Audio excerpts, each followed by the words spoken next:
It didn't roar into America, it slipped in quietly and changed everything. Was this sleek European machine ever truly meant for the American road? Tonight, we uncover the hidden story behind the 1973 Opel GT and the price that made it unforgettable.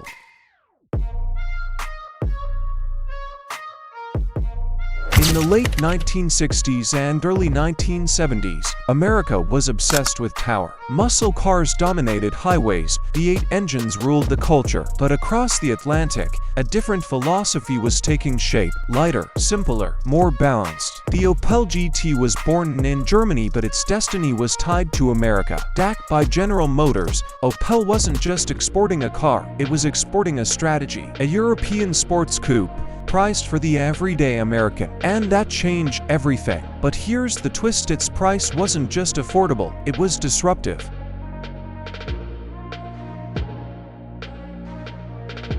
And then, it arrived, low, curved, almost exotic. The Opel GT looked like something far more expensive than it actually was. Nicknamed the Baby Corvette, but dealt with a completely different soul. When Americans saw it, they didn't just see a car, they saw possibility. And when they saw the price, that's when everything changed.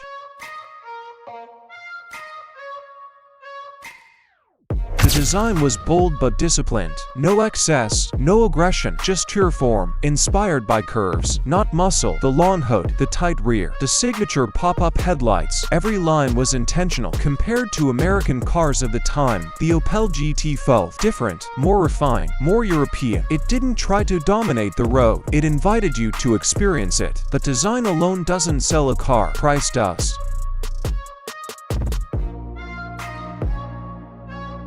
Underneath its elegant body, the Opel GT was surprisingly simple. A front engine, rear-wheel drive layout, lightweight construction, efficient inline for engine, not built for brute force, but for balance. Three things defined its engineering: precision over power, efficiency over excess, control over chaos. At a time when fuel crises were beginning to shake the industry, this approach wasn't just smart, it was ahead of its time. And that's exactly why its pricing strategy worked.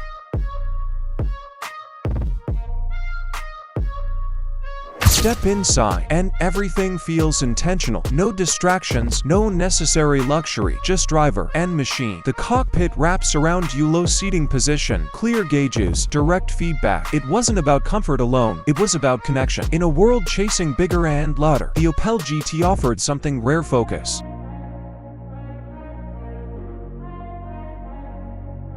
Yes, the Opel GT was sold in the US, and it wasn't random. It was a calculated move. Distributed through Buick under General Motors, it entered the market priced around $3,500, $3,800. In 1973, roughly $24,000, $27,000 today. Cheap enough to attract, unique enough to stand out. This wasn't built to fight muscle cars. It played a different game: style over brute force, European feel over American aggression.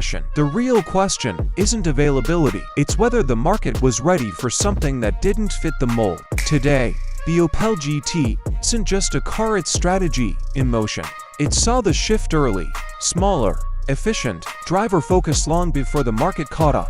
While the world evolved into that direction, it was already there. So the real question isn't whether it belonged in America, it's whether America was ready for it. What do you think? Was the Opel GT ahead of its time, or just misunderstood? Drop your take below, and subscribe to Carsnouva for cinematic stories driven by innovation.